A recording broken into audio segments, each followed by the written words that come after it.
Hello everyone for joining us. This is the fourth KDAG reading session organized by Kharagpur Data Analytics Group, IIT Kharagpur.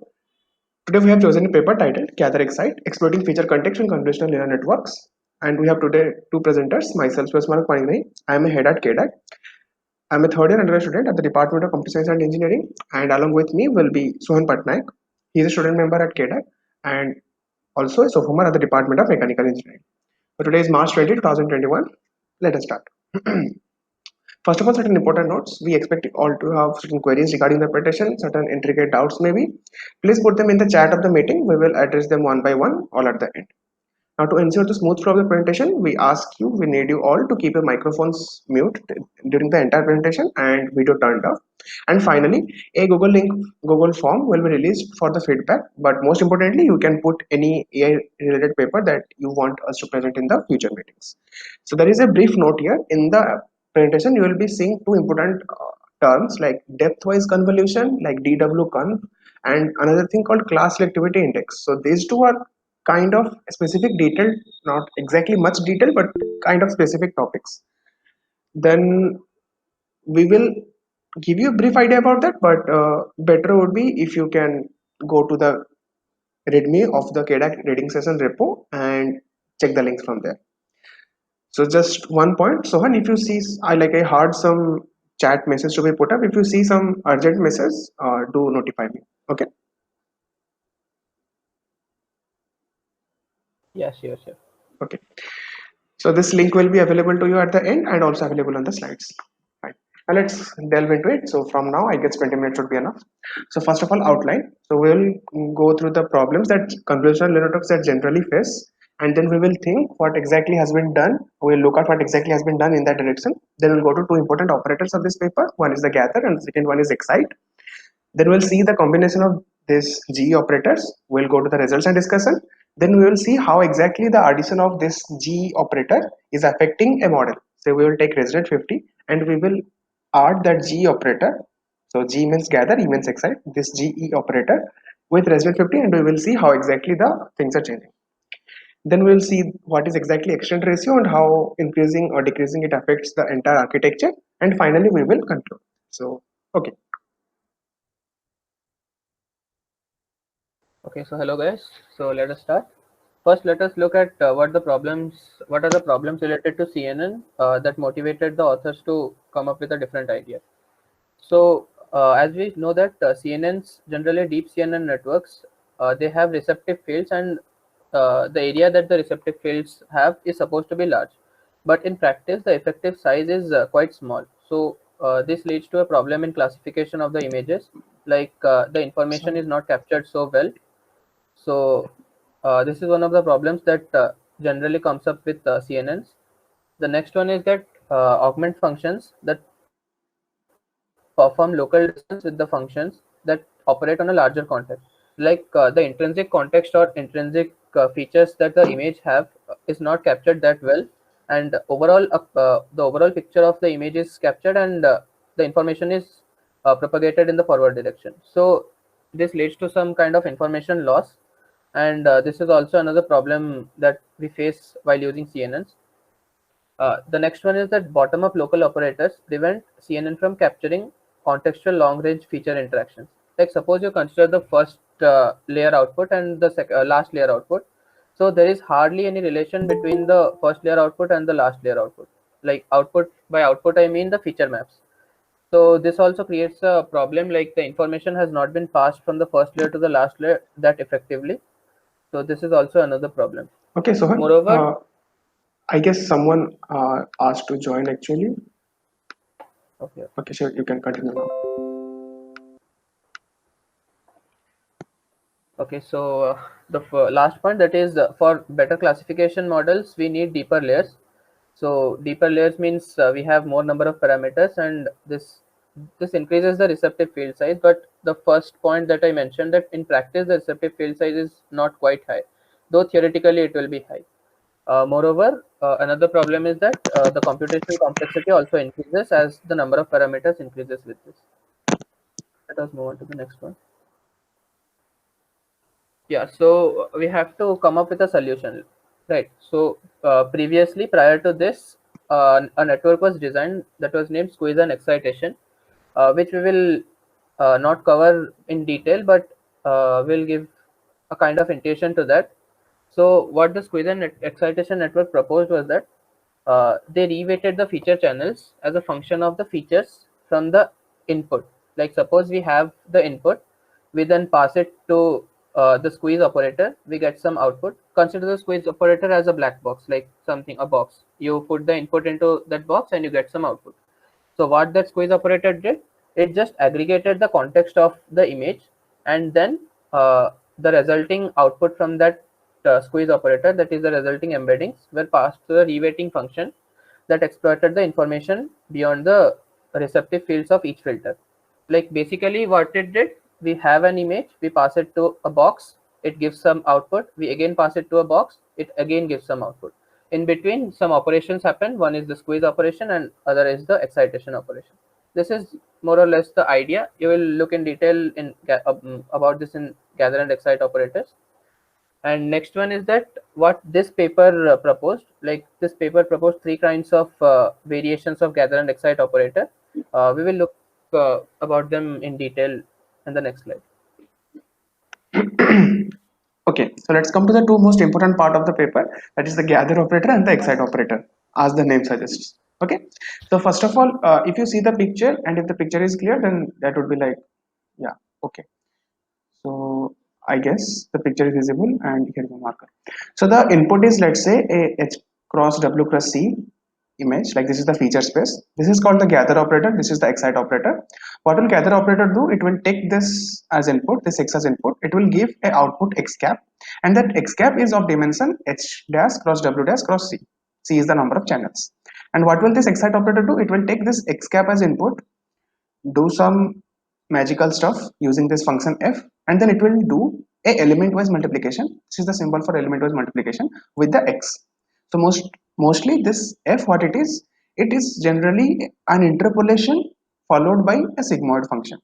Why do we require interpolation? Because we need to do element wise multiplication, hence this h dash w dash should be interpolated to h into w. Okay, now why exactly do we need this sigmoid function? Sigmoid function is required, like we'll see all of them just now. Why do we require the sigmoid function? Because we require to weight the feature maps. Say if we get 0 in some of the places, then that feature position or that feature map is not going to be that important. If there is a value which is quite close to 1, then that feature map or that portion is going to be important. So what we see, this gather operator, it basically tries to map from h cross w cross c dimension to h dash cross w dash cross c dimension. And what does excite operators function f does? It does a mapping from h dash w dash by c into c to a space 0 comma 1 to the power h cross w plus c. Okay, so this is the basic idea. It takes x, gives a output x cap. This excite operator takes x cap, takes x, does something on x cap, and then provides the output by doing element wise multiplication. Okay. So the next slide we will see certain permutation combination of these two different pairs. Now the first thing that comes to our mind is both the operators like gather operator and excite operator, let's make them parameter free. Now what does parameter free means? It means that no learning is required. Now how can we do that?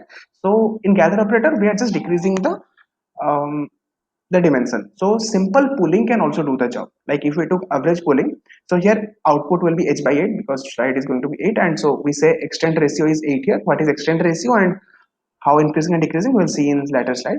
So this is called extent ratio of 8 value, and this is called a global extent ratio. We'll do global average pool, and here if 8 extent ratio, then we'll take a output will be h by 8 and w by 8. Okay, so this is the gather operator part, and this is the excite operator part. Excite operator, first it interpolates to this dimension hwc, then it applies a sigmoid to get the results in 0 comma 1, and then it will ultimately do a element wise multiplication, and the output is here. This is the excite operator, this is the gather operator. Now see, gather is pooling and excite operator is simple interpolation sigmoid. Now clearly none of this require any kind of learning. They do not require any kind of learning, hence this is parameter free and extremely lightweight.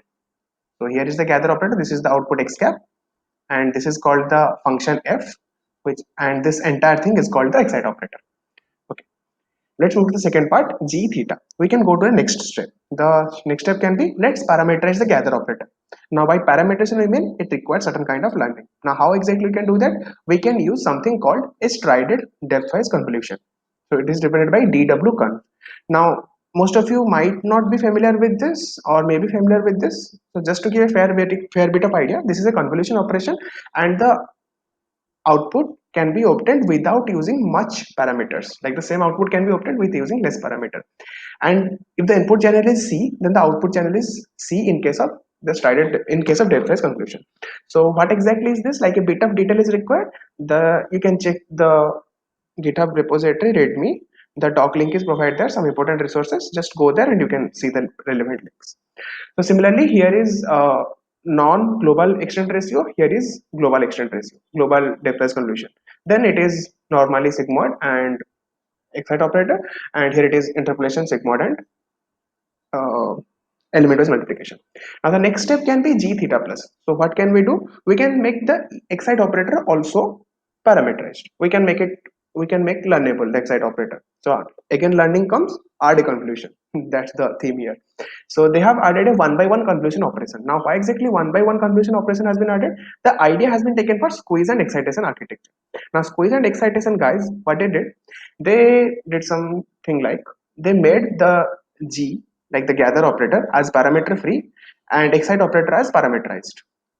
So, and ultimately out of their experiments, they found that they used one by one convolution, and these guys just generalized this framework into all the possible error bars. So here what is happening, earlier you saw that it was only f of x cap. Okay, now here it is given theta. So this theta is the set of parameters which basically is the weights of the filters or the kernels. So the three idea that is basically here. One is we have the gather and excite operator. The G theta minus framework is completely free of learning. Both are like G is pooling and E excite operator is let's say we saw only interpolation and sigmoid and then element wise multiplication. Then we come to the G theta where we make the G to be depthwise strided depthwise convolution and it is going to be learnable. And in G theta plus framework we take a next step forward and we make the E operator to be one by one convolution. Now you will mark that okay, G is non-parameterized and E is parameterized, the last permutation possible. Where is that exactly? So that is the idea of squeeze and excitation architecture. So this is the main idea. Now let's go to the results and discussion. Okay, so you got how the network works, like how addition of gather and excite operators work. So now let us look at the results that this network gave. So suppose consider the network ResNet 101. The top 1% error was around 22.2, and whereas the baseline ResNet 50 yielded 23.3 top 1% error. But when we added the squeeze and excitation network or G theta minus G theta or G theta plus to baseline ResNet 50 network, the top 1% error, as you can observe, dropped down to 22.12, 22.14, and so on. So you can clearly see that the top 1% error is less than that of ResNet 101. So this was the breakthrough that they got. Like you can compare the number of parameters. ResNet 101 uses 44.6 million parameters, whereas these modifications, like the baseline ResNet 50 with these modifications, it uses somewhat around 28 to 33 million parameters. So you can observe that we have saved 10 million parameters, and the computation has also been like the computational complexity has also decreased. Similarly, we can observe similar results with ResNet 152, like for top 1% error, when we added the squeeze and excitation network and similarly the three forms of gather and excite to baseline ResNet 101, the top 1% error decreased decreased to a good amount, and the number of parameters were also like under control. So we can say that this operation is lightweight, right? Similarly, here you can see another variant of model like the ShuffleNet. The ShuffleNet is a network that is used for resource constrained devices, like where the computational complexity has to be low. So to get better results, we added, like the authors added these type of networks. You can see here that GE theta with something written E2, E4 and E8, like E2, E4 and E8 are nothing but the extent ratios whose values are equal to 2, 4 and 8. So the baseline ShuffleNet yielded 32.60 top 1% error, but when we added these modifications, it yielded quite good results. Similarly, this comparison is for CIFAR 10 and CIFAR 100 dataset. Like here also you can see that the results were better and the classification accuracy increased. One more thing is that when we added GE pair to ResNet 50 backbone, the object detector's baseline MAP score increased from 27.3% to 28.6% on the MS COCO dataset. Like this was also one of the cool observations. Okay, so those are about the results part. Now let us see what exactly the addition of this G theta pair is doing to it. Like we are adding something new to model. Now how exactly is it affecting the model? Okay, so we'll take ResNet 50 and ResNet 50 with the G theta operator. First of all, we'll see the class selectivity index. To speak in very simple terms, class selectivity index is basically, we will consider a feature map. We will see how exactly is its activity changing or happening with respect to the class that is going to be predicted and the rest of the classes mean. So we will see it is basically, the class selectivity index is basically differentiating between the activity of a given feature map with the predicted class and with respect to all the other classes. So this kind of a distinction between that. So it might not be clear, and I agree with you that first time I was not also clear. So please look into the important doc link available in the readme of KDAG reading session GitHub repo. So just to give a fair idea, so as we go deep into the layers, there is a proper distinction between the two models under consideration in their class selectivity indices. How exactly is that? Now the range is always between 0 to 1. So if it is closer to 1, the value or the peak is closer to 1, then what does it mean? It means that its activity is quite biased or towards the one class that is going to be predicted. And if it is closer to 0, then then the activity of the feature map is quite uniform over all the classes. So this means that the gather operator is gathering all the contextual information and keeping it until the last moment, and then on the basis of those contextual information, it is giving the output. While the ResNet originally, it was kind of biased from the start towards the class that is going to be predicted. Okay. Now this is exactly how it is exploiting the gathering and exploiting the feature context. So the second one is extremely easy to visualize and understand. So it's adding the G theta operator to the ResNet 50 during the training and the validation steps. As epochs increased, the top one error decreased, and it was always lower than the simple ResNet 50. The third one is feature important. So if you remember, if you remember one part, that there was a sigmoid operator which acts as a gating mechanism because the output is between 0 to 1. So it acts as a gating mechanism in the excite operator. Now what exactly it does? This basically helps us to find which feature maps are important in which layer or not.